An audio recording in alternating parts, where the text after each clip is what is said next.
Eu queria convidar vocês a abrirem suas Bíblias comigo, por favor, em Romanos.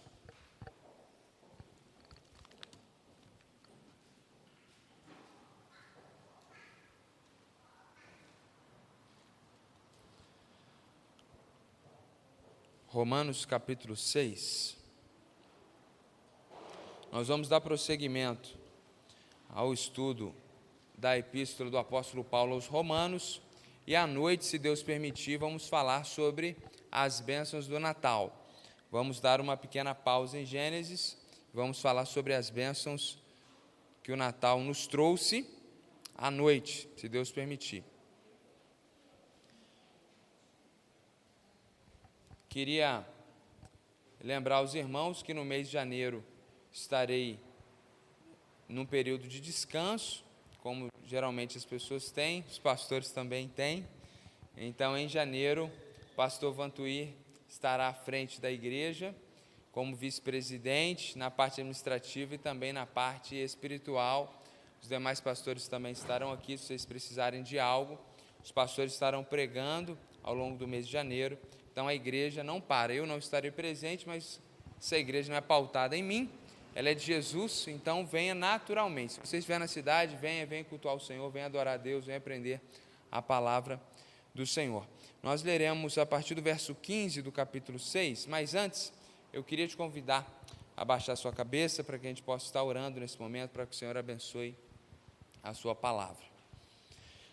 Senhor, muito obrigado por essa manhã, muito obrigado, Deus, porque depois desses dias de alegrias, celebração, para alguns talvez não foi o melhor feriado ou o melhor Natal, mas nós estamos aqui na Tua presença, e isso é por si só maravilhoso. Entender o verdadeiro sentido do Natal, sermos alvos da Tua graça, e o Senhor fez com que a nossa mente, o nosso coração compreendesse o nascimento do Salvador e salvou as nossas vidas. Por isso nós estamos aqui nesse dia do Senhor, para Te honrar, para Te louvar, e pedimos que o Senhor Deus fale conosco. Nós cantamos a Ti uns minutos atrás, queremos agora, Senhor Deus, pedir que o Senhor fale conosco através da Tua palavra, edifique os nossos corações, nos encoraje, nos dê graça, abra o nosso coração, abra a nossa mente, traz paz ao nosso espírito, para que nós possamos Te ouvir nessa manhã, Senhor. Em nome de Jesus, fala conosco, para a glória do Teu nome. Amém.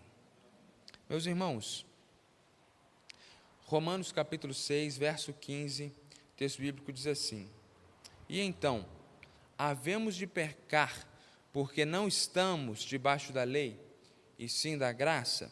De modo nenhum. Será que vocês não sabem que, ao se oferecerem como servos para a obediência, vocês são servos daquele a quem obedecem, seja do pecado, que leva à morte, ou da obediência, que conduz à justiça? Mas graças a Deus que, tendo sido escravos do pecado, vocês vieram a obedecer de coração à forma de doutrina que foram entregues. E uma vez libertados do pecado, foram feitos servos da justiça. Falo em termos humanos, por causa das limitações de vocês. Assim como ofereceram os seus membros para que fossem escravos da impureza e da maldade que leva à maldade, assim ofereçam agora os seus membros para que sejam servos da justiça para a santificação. Porque quando vocês eram escravos do pecado, estavam livres em relação à justiça. Naquele tempo, que fruto vocês escolheram? Somente coisas de que agora vocês se envergonham, porque o fim delas é a morte. Agora, porém, libertados do pecado, transformados em servos de Deus, o fruto que vocês escolhem é para a santificação. E o fim, neste caso, é a vida eterna. Porque o salário do pecado é a morte, mas o dom gratuito de Deus é a vida eterna em Cristo Jesus, nosso Senhor. Aqueles que são batista de berço, ou aqueles que se converteram em uma igreja batista, sabem que um dos lemas mais falados dentro de uma igreja batista é que o crente não perde a sua salvação. Isso era muito expresso na frase: uma vez salvo, salvo para sempre. Os irmãos de origem presbiteriana também têm isso muito claro na sua mente, em seu coração. Aqueles que vêm de outras tradições evangélicas é o contrário. eles não possuem essa compreensão na maior parte das vezes, na maior parte das outras denominações, eles não possuem essa compreensão de que o crente não perde sua salvação, pelo contrário, vivem inclusive atemorizados, como se fossem perder a salvação a qualquer momento, por qualquer motivo, basta um olhar para o lado. E muitas vezes, esses outros irmãos olharam para nós, batistas, e disseram que éramos crentes um pouco complicados, porque, de alguma forma, por acreditar que não perdemos a salvação, nós acabávamos dando ocasião à carne, sendo libertinos e não vivendo aquela vida de santificação, como muitas vezes nós encontramos irmãos que estão naturalmente com medo de ir para o inferno. Então, um texto como esse traz muita luz para nós e nos ajuda muito a entender, porque nós, batistas, acreditamos sim que nós não perdemos a salvação.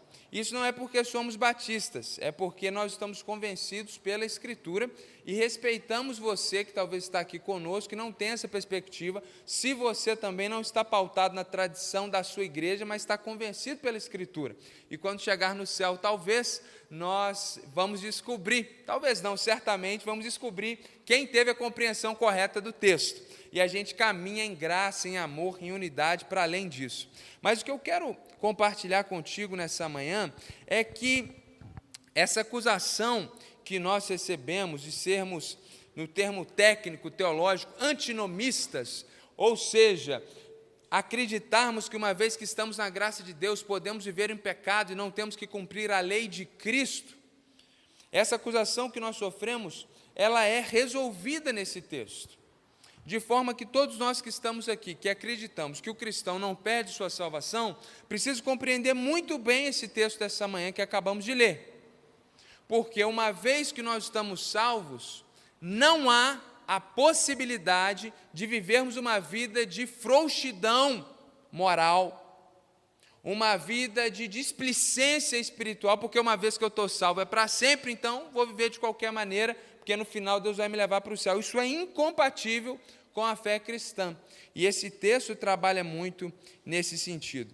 E a verdade é que esse texto é muito importante para nós, porque sim, nós encontramos em irmãos, por exemplo, de tradição pentecostal, que estão temerosos de Jesus vir e arrebatá-los, eles ficarem para trás, muitas vezes uma piedade muito mais fervorosa do que os batistas que, confiados na graça de Deus, acabam ficando relaxados, displicentes, porque no final Jesus vai me salvar, então está tudo bem. Então esse texto é muito importante para clarear o entendimento de todos nós e para alinhar o nosso coração, de forma que a gente não caia nesse erro de viver assim, de qualquer jeito, porque no final a gente vai para o céu, e não caiamos no erro do entendimento, pensamento, achar que uma vez salvo, salvo para sempre, dependendo da forma que a gente viver. Pois bem, fazendo só uma breve recapitulação para você se situar aqui, o apóstolo Paulo começou lá no livro de Romanos, mostrando a grande pecaminosidade e a depravação espiritual de toda a humanidade. Depois ele mostra que Deus deixou a sua lei para que os seres humanos soubessem o quanto eles eram pecadores e que a sua lei não tem poder de salvar ninguém. O propósito de Deus ao dar a lei não é fazer com que você cumpra toda a lei e seja salvo no final, porque isso seria impossível.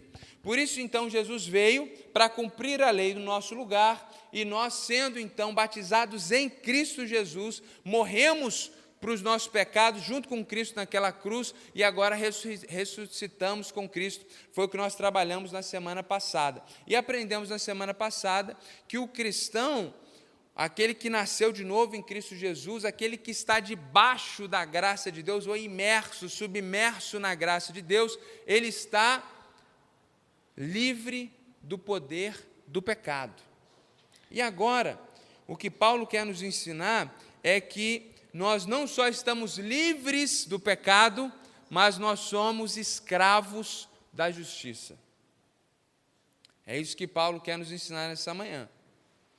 Complementando o que vimos na última preleção em Romanos, nós não só estamos livres do pecado, mas também, na mesma medida, agora nós somos escravos da justiça.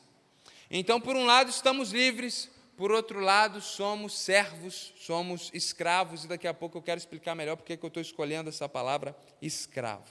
Pois bem, no verso 15, ele diz: então, gente, já que a gente está na graça, a gente pode pecar à vontade? Ele fala de jeito nenhum. Isso já ficou claro para nós. Então a gente vai avançar. Do verso 16 até o verso 19, o apóstolo Paulo quer nos mostrar isso. Você é escravo da justiça. Não sei se você tem essa compreensão, se isso é muito claro para você, mas em uma cultura onde a liberdade do indivíduo é cada vez mais acentuada, a palavra escravo não cabe muito bem na nossa perspectiva, na nossa compreensão. As pessoas têm um pouco de dificuldade de se ver como um escravo de Cristo, um servo de Cristo, um escravo do bem, um escravo da justiça. Mas o texto trabalha exatamente essa ideia. Verso 16 fala: será que vocês não sabem que ao se oferecerem como servos para a obediência, vocês são servos daquele a quem obedecem, seja do pecado que leva à morte ou da obediência que conduz à justiça? O que você tem que pensar e lembrar que Paulo escreveu essa carta à igreja que se encontrava na cidade de Roma. E lá em Roma, nós tínhamos 10% de uma população que era livre e 90% de uma população que, em alguma instância, em alguma medida, eram escravos. Não eram livres, não eram pessoas livres, cidadãos plenos, completos, com direito à participação dentro da vivência romana. Nós não estamos falando de uma carta que foi escrita numa democracia, numa cultura do século XXI, onde qualquer pensamento escravocrata é hediondo e é criminal. Nós estamos num ambiente onde a maior parte das pessoas, dentro da sua vivência, se não eram de sangue romano ou se não tinham comprado a sua cidadania romana, estavam debaixo de algum tipo de servidão. Então é por isso, inclusive, que o apóstolo Paulo, em determinado momento da sua vida, depois de ter apanhado por Jesus e passando por um processo judicial todo enviesado, feito de maneira equivocada, ele fala: por favor, tirem a mão de mim, porque eu sou cidadão romano. E todo mundo para, porque era totalmente fora da realidade um judeu ter uma cidadania romana, porque ele não tinha sangue romano e não era qualquer um que tinha condições de comprar sua cidadania. Então, dentro daquela mentalidade, ser servo, ser escravo, ser vassalo, em alguma instância, seja um escravo dentro de uma casa, seja um indivíduo judeu na Palestina que é servo, que é vassalo do Império Romano, isso era completamente comum. Então, a metáfora é muito forte. Paulo está dizendo o seguinte: em uma perspectiva espiritual, todos nós somos servos de algo ou de alguém. Ele vai colocar aqui que ou nós somos servos da obediência ou nós somos servos do pecado. Espiritualmente não existe neutralidade. Espiritualmente não existe essa condição de cidadão livre. Espiritualmente, ou você é servo do pecado, ou você é servo de Cristo e da sua justiça. Espiritualmente não existe esse lugar neutro. Ou você está com Cristo, vivificado em Cristo, ou você está morto em seus delitos e pecados, sendo escravizado pelo pecado. É isso que o Novo Testamento nos ensina de uma forma muito clara e muito transparente. E é muito interessante que ele fala: será que vocês não sabem? Quer dizer, poxa, vocês não entenderam isso até agora, gente? Que ao se oferecerem como servos para a obediência, vocês são servos daquele a quem obedecem, ou seja, ninguém foi obrigado a se tornar servo de Jesus. O Espírito de Deus nos deu o dom da fé, regenerou o nosso coração e nós cremos em Cristo Jesus. Ninguém foi violentado em sua consciência a obedecer a Jesus. De forma que Paulo, então, está trazendo isso à tona. Quem aqui está aqui por ser obrigado a estar aqui? Quem está aqui por ser obrigado, porque Deus obrigou, ou por alguma outra razão? Se você se voluntariou a servir a Cristo, ainda que por causa da graça de Deus, porque se não fosse a graça de Deus, estaríamos totalmente cegos para essa realidade, mas foi você que decidiu seguir a Cristo. Agora ele vai dizer, uma vez que você se voluntariou, se ofereceu como servo para a obediência, agora você é servo daquele a quem você obedece. E aí ele trabalha essa ideia do servo da obediência e o servo do pecado. E mostra que a consequência do pecado é a morte, enquanto aquele que serve a Deus e a obediência é conduzido para o caminho correto e para a justiça. Mas a gente falará mais dessas consequências desses dois estilos de vida daqui a pouquinho. O que eu quero que você entenda aqui no verso 16 é que espiritualmente não há neutralidade. E por que eu estou usando a palavra escravo e não a palavra servo que aparece no texto? Porque no texto grego, a palavra servo ou escravo é a mesma. Em português, quando a gente usa a palavra escravo, a gente visualiza toda essa história de colonização, do período das grandes navegações, do período de colonialismo, e a gente tem toda uma ideia de escravo do século XVI, XVII, XVIII, e até acontece hoje, pessoas que estão presas em cárcere sendo escravizadas. Essa é a ideia que a gente tem. Quando a gente usa a palavra servo, isso muitas vezes é tido até como uma virtude de caráter, um espírito de servo, isso é uma coisa boa. Quem não serve para servir, não serve para viver. Então, os tradutores da Bíblia, quando os traduziram, eles optaram pela palavra servo, porque quando a gente usa a palavra escravo, a gente tem toda essa ideia ruim de ser escravo. Agora, quando a gente pensa no primeiro século, a gente percebe que as palavras eram a mesma, seja aquele que servia voluntariamente ou aquele que estava escravizado por algum motivo, era a mesma palavra no original grego, não havia essa compreensão distinta, até porque nós tínhamos sim essa figura do escravo que era chicoteado e apanhava, sim, mas no Império Romano isso era muito menos presente, por exemplo, do que no Brasil colônia. A ideia de um escravo dentro do Império Romano era um indivíduo que nasceu muitas vezes dentro de um ambiente familiar e ele vivia para servir aquela família romana. Ele não era maltratado, espancado, pelo contrário. Os filhos dos romanos, muitas vezes, eram criados e tutoriados por escravos, que muitas vezes tinham capacidade intelectual de formação maior do que os romanos. Então, naquela cultura, a palavra servo e escravo era a mesma. Se você olha para o Antigo Testamento, no contexto judaico, se eu pego um dinheiro emprestado, por exemplo, com meu irmão aqui, Vanderlei, e eu não tenho dinheiro para pagar, o que acontece no Antigo Testamento? Então, qual que é a dívida, Vanderlei? Vai dar mais ou menos 3 meses de trabalho. Então, eu vou ficar à sua disposição como seu escravo durante 3 meses até eu pagar a dívida. Não tinha calote, não tinha SPC, não tinha Serasa. Você pagava. E tinha uma lei muito bonita que Deus deu, que essa forma de resolução, ela não podia durar mais de 7 anos. Então, se eu te devesse um valor exorbitante, que eu deveria estar a minha vida inteira como seu escravo, isso não poderia passar de 7 anos. Com 7 anos, a dívida caducava. Então, eu poderia ser escravo de outro judeu somente por esse período. Por que eu estou fazendo esse resgate, meus irmãos da cultura? Para vocês entenderem que hoje, por causa da nossa cultura, os tradutores optam pela palavra servo e não pela palavra escravo.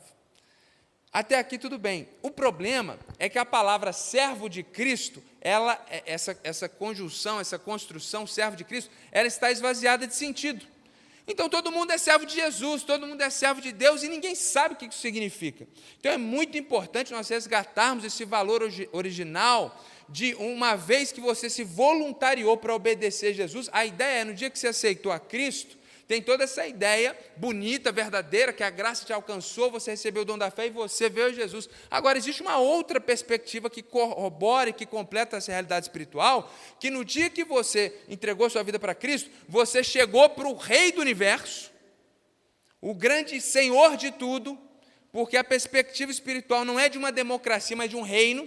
Então, você chega para esse Rei, e você não tem a natureza dele, você não é divino, então naturalmente você não é filho unigênito, filho legítimo como Cristo, Então você não tem a possibilidade de ser um cidadão ali, a não ser se voluntariando para ser um escravo dentro desse reino, um servo. E esse Deus é tão amoroso, maravilhoso, que Ele te aceita, aí Ele te adota, você não vai ser qualquer escravo, maltratado, e ainda te dá uma parte da herança. Então, a metáfora é muito bonita, mas existe essa realidade, porque hoje as pessoas só se lembram disso, que nós somos filhos adotivos, que a gente vai herdar o céu, mas esquece dessa realidade da escravidão por Cristo. E eu quero resgatar essa palavra para que a gente compreenda isso. Porque o que ocorre hoje nos nossos dias é que os cristãos não compreendem essa realidade e realmente vivem num espírito completamente libertário e antibíblico. O que isso significa? Eles acham que Cristo libertou eles para eles fazerem o que eles quiserem. Então Jesus livrou da droga, da manguaça, daqueles pecados tóxicos, para eles viverem pecados politicamente corretos e ter Deus como o encorajador, o tiete, a torcida organizada angelical, porque você nasceu para vencer. Isso não é o que a Bíblia está dizendo. A Bíblia está dizendo que você é servo de Cristo. Ele é o rei, Ele é o dono, Ele é o Senhor. A palavra Senhor também está esvaziada. Porque o meu Senhor, boa tarde, a gente chama qualquer um de Senhor, está esvaziada. Lá no contexto bíblico, era assim que o imperador era chamado, Quírios, Senhor. Então, às vezes, o soldado romano parava um cristão e perguntava para ele, sem saber que ele era cristão, quem era o seu senhor? E a resposta esperada é, Ave César, César é o meu senhor. E quando ele não dizia isso, ele dizia que Jesus era o Senhor da vida dele, muitas vezes mesmo ali eles iam a óbito, a espancamentos. Então nós temos que entender que, uma vez que fomos salvos pela graça, nós deixamos de ser escravos do pecado, foi a última pregação, e nos tornamos agora escravos da justiça. Verso 17 e 18. Mas, graças a Deus, que tendo sido escravos do pecado, vocês vieram obedecer de coração a forma de doutrina que foram entregues. E uma vez libertados do pecado, foram feitos servos da justiça. Então, ele está dizendo que nós somos escravos da justiça porque não há neutralidade. Ou você é escravo do pecado, ou você é escravo da justiça. E uma vez que você entregou a sua vida a Cristo, você deixou de ser escravo do pecado e passou a ser servo da justiça. E ele diz no verso 19, fala em termos humanos, por causa das limitações de vocês. Então, é óbvio que quando a gente chegar no céu, a gente não vai ser tratado como escravo. Mas Paulo está usando aquela metáfora justamente para eles compreenderem essa realidade espiritual. E que metáfora importante para os nossos dias. E o ano vai chegando, a gente começa a fazer tantos planos para 2022, e talvez o plano número 1 seja esse, eu preciso ser um servo de Jesus melhor, porque eu não estou servindo para nada no reino de Deus. Se fosse CLT, talvez, alguns já teriam sido demitidos. Mas graças a Deus, que no reino de Deus, além de se tornar escravo voluntariamente, você foi adotado, ele não vai te mandar embora. Mesmo às vezes sendo um filho meio devagar, meio preguiçoso. Assim como ofereceram seus membros para que fossem escravos da impureza e da maldade, que leva à maldade, assim ofereçam agora os seus membros para que sejam servos da justiça para a santificação. Na mesma intensidade que vocês usavam tudo que vocês tinham, vocês ofereciam os seus membros, ou seja, o seu corpo, sua mente, seu coração, sua intelectualidade, suas capacitações, seus serviços, tudo você oferecia para quê? Para o pecado, para o estilo de vida passado. Agora que você é escravo de Cristo, igualmente, na mesma força, na mesma intensidade, na mesma paixão, ofereça tudo que você tem, tudo que você é, para Deus. Isso é impressionante, gente. Há pessoas que, quando não estavam em Cristo, elas eram completamente aplicadas no seu estilo de vida passado, nos seus pecados, na sua religiosidade, nas suas preferências que não agradavam a Cristo. E quando elas vêm a Cristo, elas são tomadas de uma morosidade, de uma passividade, que parece que ela é outra pessoa. Só que a expectativa é que você sirva a Deus na mesma intensidade que você serviu o pecado. É aquela velha história, né? No carnaval, o cara pulava, agora vem para Jesus. E é até interessante, porque até dentro da vivência atual, algumas pessoas não perdem o jogo do seu time de futebol. Tem gente que grava. Hoje você tem recurso que você não precisa gravar, o cara vai e ele chega em casa, ele vai ver, já viu o resultado, todo mundo já comemorou, mas ele vai ver o jogo. Ele não perde, porque lá no aplicativo que ele usa, no streaming que ele usa, existe essa opção de assistir uma coisa que já passou. E você não tem uma preocupação mínima com as coisas do reino de Deus, de rever o estudo que você não ouviu. Isso é muito interessante. E ele está falando aqui, vocês são servos da justiça, com a mesma intensidade que vocês fazem aquilo que é vão, aquilo que era desagradável a Deus, porque o futebol não é pecado de maneira nenhuma, mas é vaidade, é passageiro, não te leva a lugar nenhum, a não ser te entreter por uns momentos, ou te irritar talvez, não tem problema. Só que quando você só valoriza isso, não valoriza o reino de Deus, aí nós temos um grande problema. Aí você está caindo nesse erro, achando que uma vez que você está salvo, está tudo certo, e não é assim. Uma vez que você está salvo, você agora é escravo da justiça. O pastor Carlos agora retornou à comunidade e está servindo o Ministério Louvor. E ele tem gerado um impacto muito positivo. Muitas pessoas têm procurado, o pastor Carlos chegou agora. Porque o que é evidente nele? O zelo. Vai ensaiar, tem que ser do melhor jeito. Ele às vezes até ele é meio enjoado, mas tem que ser. Tem que ser. Tem que fazer com zelo, com cuidado. Léo e Queiroz, a mesma coisa. Para transmitir isso aqui, você não sabe o que eu passo. Se eu não explicar 3 horas antes qual que é o título, os homens começam a me ligar, a brigar comigo, porque há uma preocupação com as coisas de Deus.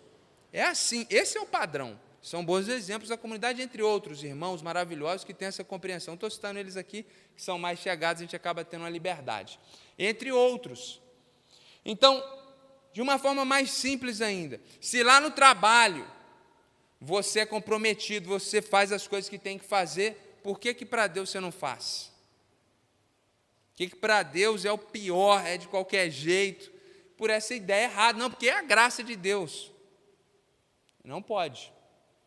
Então, da mesma forma que... Agora, se você é um péssimo funcionário, preguiçoso, tudo que é lugar, a gente entende. Aí seu problema é outro. Né? O seu problema não, então vamos pregar outro dia aqui sobre a formiga e a preguiça. Aí a gente ajuda. Mas se você é uma pessoa bacana, uma pessoa legal, uma pessoa exemplar, uma pessoa maravilhosa, chega na igreja, tem gente que se transforma. E tudo aquilo que ele oferece para questões outras, não oferecem para Deus. Não pode ser assim. Não deve ser assim. Então, ele está mostrando que nós somos escravos da justiça, porque não há neutralidade, porque uma vez que nós nos voluntariamos a Cristo, nós nos tornamos servos da justiça. E ele usa, no verso 19, essa metáfora, para nos explicar essa metáfora de você entregar toda a sua vida, assim como você entregava para o pecado, agora para Cristo, para nos encorajar. E caminhando para o final, do verso 20 até o verso 23, o que o apóstolo Paulo vai fazer aqui é mostrar as consequências desses 2 estilos de vida. Um estilo de vida onde você serve o pecado e um estilo de vida onde você serve ao Senhor. Porque quando vocês eram escravos do pecado, estavam livres em relação à justiça. Se você está aqui e você não é cristão, essa palavra não é para você. Eu não tenho expectativa nenhuma que você que espiritualmente não é regenerado, não conhece Cristo e não serve a Cristo, saia daqui fazendo a vontade de Cristo. A gente ama e a gente espera que você tome uma decisão lá de Cristo hoje. Porque a gente não coloca vinho novo em odre velho. A gente não espera que cachorro mie e que gato saia latindo. Agora, se você é cristão, nós temos expectativas, a palavra de Deus tem expectativas. Então ele diz, quando vocês eram escravos do pecado, eram livres em relação à justiça. Quando vocês não compreendiam Cristo, vocês estavam livres em relação à lei de Cristo. Vocês serviam o pecado. Agora, naquele tempo, que frutos vocês escolheram? Quando a gente não estava com Jesus, qual era a nossa vida? às vezes a gente não tem que ficar olhando só para o futuro, às vezes é bom olhar para trás também, para lembrar como que era a nossa vida sem Jesus. Se você falar que era melhor do que a sua vida com Cristo, você não conheceu Cristo ainda. Porque é maravilhoso perceber como é maravilhoso seguir o Senhor Jesus, como que Deus, Ele nos dá graça, nos guia, nos conduz, nos direciona. O que nós colhemos no pecado? Somente as coisas que agora vocês se envergonham, porque o fim delas é a morte. Quando a gente não estava com Cristo, ou quando a gente estava caminhando de pouco com Jesus, ou até aqueles que caminham um bom tempo, mas quando a gente faz coisa errada, gente, é só vergonha. É só vergonha. Ninguém poderia chegar aqui e contar um pecado com orgulho. Às vezes a gente conta rindo, de vergonha. Mas quem vai chegar e vai se orgulhar dos seus pecados, sejam eles quais forem? Pecado não traz orgulho, não traz honra nenhuma, é vergonha. E é interessante perceber isso. Quais foram os frutos que vocês escolheram? Quais são as consequências de viver uma vida sem Jesus? As consequências são boas? Não são boas, só traz vergonha. O crente que usa da graça de Deus para dar ocasião à carne, nesse sentido, é um crente sem vergonha. Por quê? Porque ele vive no pecado e acha que está tudo bem. Ele acha bonito ser feio. É feio diante de Deus, é feio diante dos outros, e quando as pessoas comentam, e ninguém está te falando mal de você jogando pedra, você está pintando um quadro horrível, as pessoas talvez não vão falar com você, deveriam falar, porque é isso que a Bíblia fala. Se o seu irmão está fazendo uma coisa errada, chama ele no privado e fala: esse quadro está horrível, cara, você tem que entrar num curso de pintura. A gente não fala, mas a gente vai chegar e vai falar em outro lugar. Não é porque está falando mal, jogando pedra, acabando com a sua autoestima, não, é porque é verdade, está horrível, está feio, e as pessoas se ofendem. Não deveriam se ofender, deveriam ter vergonha e abandonar os seus pecados, entrar num curso de pintura e pintar direito. Não pode fazer qualquer coisa e chamar de obra de arte. Não adianta querer viver de toda forma, de qualquer maneira, fazendo tudo errado e achando que as pessoas têm que apoiar você, que o pastor está aqui para te apoiar. Não estou. A gente está aqui para apoiar a causa de Cristo, encorajar as pessoas dentro da vontade de Cristo e aconselhá-las dentro da vontade de Cristo. Quer aplauso e encorajamento, procure um coach. E nem o bom coach vai fazer isso com você. Mas você precisa ter essa compreensão de que o pecado, meus irmãos, o fim disso é morte. Agora, porém, libertados do pecado, transformados em servos de Deus, o fruto que você escolhe é para a santificação. Ou seja, vivendo de acordo com a vontade de Deus, qual é o fruto que a gente colhe? É a santificação, ou seja, eu vou me tornando santo, como Deus é santo. Então, quando eu caminho dentro da vontade de Deus, o que o texto está dizendo? Que eu vou cada vez ficando mais parecido com o meu Senhor, eu vou cada vez ficando mais parecido com Jesus, eu vou ficando cada vez mais santo, eu vou ficando cada vez mais parecido com Deus, porque eu fui criado à imagem e semelhança dele, e esse período que o pecado me escravizou, eu fui me tornando cada vez mais distante da aparência de Jesus, totalmente imundo, sujo espiritualmente, e agora, obedecendo a Deus, eu vou sendo santificado. E o fim, neste caso, é a vida eterna. Então, aqui fica muito claro que a vida eterna não é algo que você ganha no dia que você aceita Jesus, vive uma vida inteira longe de Deus e no final ganha a vida eterna. Não é isso. No dia que você aceitou a Cristo, no dia que você foi salvo, você começou a viver a sua vida eterna, e agora o Espírito de Deus vai te encorajar, vai te fortalecer, falando contigo através da palavra, como está falando nessa manhã, e Ele vai te exortando, te chamando, te buscando, te empurrando, te disciplinando, e Deus vai fazendo uma obra de santificação na sua vida, e você peca e Deus te traz de volta, e você se arrepende e vai fazendo uma santificação, e no fim de uma vida de retidão, você vai ganhar a vida eterna plenamente, porque você já recebeu pela fé quando você creu. Então, Jesus disse em João capítulo 17, verso 3, a vida eterna é essa, que conheçam a Ti como Deus único e verdadeiro e o Filho a quem enviaste. Então, a vida eterna começa quando eu compreendo quem é Deus e quem é Jesus. Mas ela é efetivada na plenitude depois de uma vida coerente com essa fé. Então, não pensemos que podemos viver de qualquer maneira e no final ganhar a vida eterna. Não é isso que a Bíblia está dizendo. Porque o salário do pecado é a morte. É muito interessante isso, né? Porque a gente fala esse versículo para não crente, mas ele está falando aqui num contexto da igreja. Não pense que você vai perder a salvação se viver o pecado. Não é isso que Paulo está dizendo. Paulo está dizendo se você vive em pecado, você nunca foi salvo. Você está morto, seus pecados, vai morrer, vai para o inferno. O salário do pecado é a morte. Você nunca foi ressuscitado em Cristo. Mas o dom gratuito de Deus é a vida eterna em Cristo Jesus, nosso Senhor, porque nós somos escravos. Essa é a ideia de Salvador e Senhor. Salvador, porque eu estava me afogando, ele me põe no barco.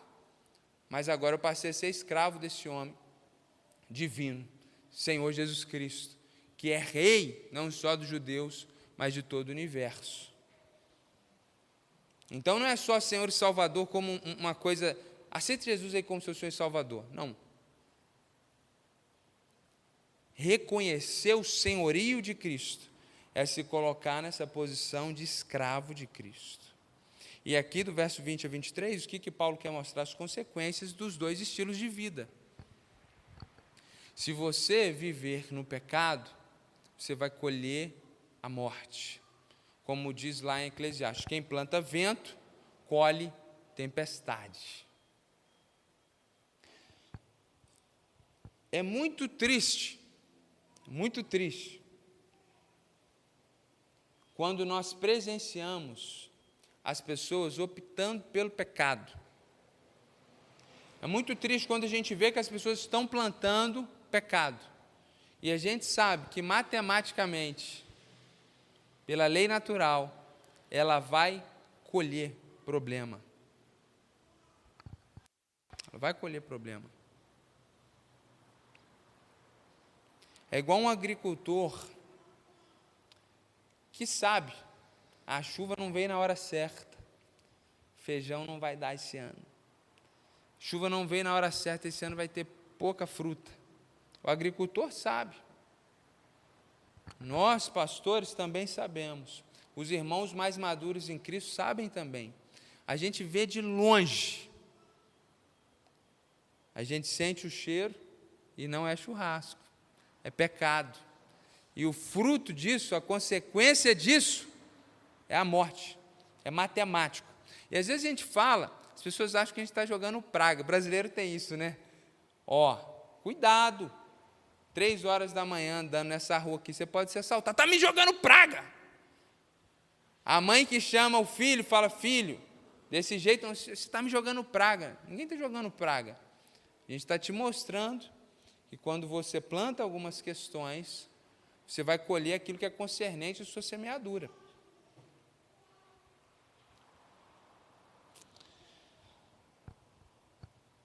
Por outro lado, é maravilhoso ver que quando nós vemos na vida de pessoas a oração, a leitura da Escritura, a piedade, a retidão, a justiça, como que é certo uma colheita frutífera. Às vezes vem um vendaval, impede você de colher aquele fruto na hora que você queria, mas é certo, a colheita espiritual, de vida eterna, de bênçãos espirituais, é certa.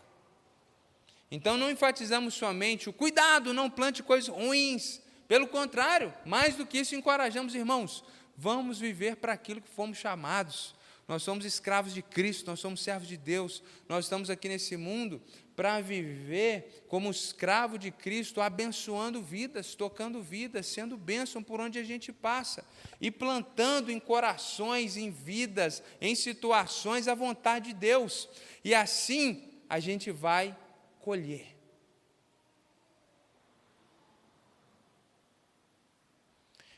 Concluindo, Do verso 1 do capítulo 6 até o verso 14, Paulo trabalha a ideia de que nós somos livres do pecado, por isso não podemos mais viver pecando.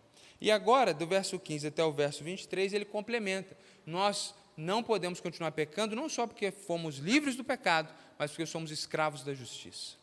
E ele mostra para nós que o escravo da justiça é aquela pessoa que reconhece o senhorio de Cristo na sua vida, reconhece que não há neutralidade, ou nós estamos com Deus, ou nós estamos servindo o inimigo de Deus. E mostra também que as consequências do pecado não valem a pena. E esses dois estilos de vida levam a dois caminhos muito distintos. Nós somos servos da justiça. Deus salvou você para você viver de acordo com a vontade dele. Como diz o texto bíblico, que pela graça nós somos salvos, mediante a fé. Isso não vem de nós, é dom de Deus, para que ninguém se glorie.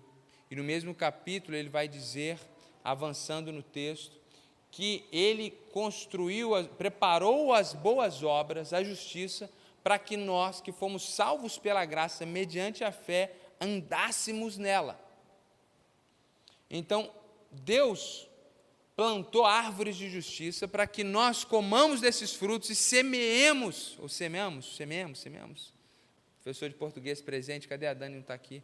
Então, para que a gente possa semear esses frutos de justiça, e assim sermos instrumentos de Deus nessa terra. Então, meus irmãos, o ano está terminando, 2022 está diante de nós, e se você é desses que gosta de planejamento e planos, pense nisso. Mais importante do que ter uma listinha de questões passageiras, isso é positivo, não há problema nenhum nisso, mas mais importante que isso, lá no topo da sua lista, é você pontuar, ou talvez em tudo que você pontuou, você repensar tudo isso, a partir dessa perspectiva, de que se eu tenho uma meta de aprender um idioma, é porque eu sou um escravo de Cristo, e como escravo de Cristo, eu posso usar esse idioma para abençoar vidas e para fazer o que é justo, o que é correto, o que é bom. Se eu tenho uma meta de aprender um instrumento, eu vou usar esse instrumento para a glória de Deus, e não para me deleitar em poesias seculares que me afastam de Deus. Quais são as metas? Eu vou estudar para quê? Para ter mais dinheiro, e com mais dinheiro se afastar mais de Deus? Ou com mais recursos, usar mais recursos para a glória de Deus? Então, a questão não é exatamente o que está na lista, mas é como que você está enxergando esses alvos que você tem ali. Para a sua glória ou para a glória do seu Senhor? Nós somos escravos da justiça, irmãos. Escravos do bem. Vamos orar?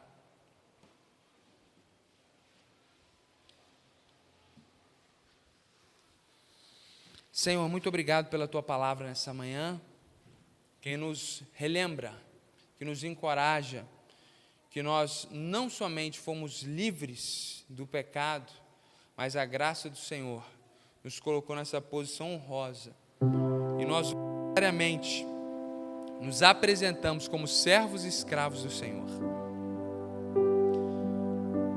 Em tudo que vimos e lemos aqui na Tua palavra nessa manhã, Senhor, não há novidades, são verdades muito bem sedimentadas em nossa mente, na nossa vida cristã, mas que nessa manhã essas verdades aqueçam o nosso coração, realinhem as nossas perspectivas, nossos planos, nossos projetos, nossa vida.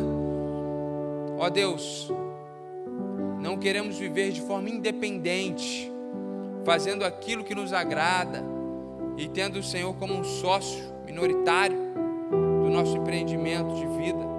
Não, Senhor, nós somos Teus servos, Senhor. Nós somos Teus escravos, Senhor. E que o Senhor nos coloque no nosso lugar. Porque o escravo não tem vontade. O escravo faz a vontade do seu senhor. E isso não deve ser para nós motivo de tristeza, mas essa é a nossa glória na terra dos viventes, essa é a nossa alegria, Senhor. Para isso que nós somos salvos, Senhor, e nós te agradecemos por isso. E que não haja no nosso meio quem pense que porque foi salvo pela graça de Deus pode viver de qualquer maneira. Pelo contrário, que todos tenhamos a compreensão bíblica que somos salvos pela graça, para que possamos servir a justiça, fazer o que é correto, fazer tudo de acordo com a tua vontade. Muito obrigado pelo teu povo que está aqui nessa manhã. Abençoa a tua igreja, possamos ter um domingo cheio de alegrias do Senhor, e aqueles que porventura estão aqui com o coração quebrado sejam renovados e fortalecidos, livres do foco no problema, na tragédia, mas possam ser renovados, lembrados de que são servos do Senhor. Isso é a coisa mais importante da vida deles. À noite estaremos aqui, Senhor, para louvar o Teu nome, para celebrar o Teu nome, que a Tua graça esteja conosco, que o Senhor traga o Teu povo, que o Senhor possa trazer pessoas para ouvir o Teu Evangelho, que o Teu nome seja glorificado aqui nessa noite também, Senhor. Em nome de Jesus que nós oramos. Amém.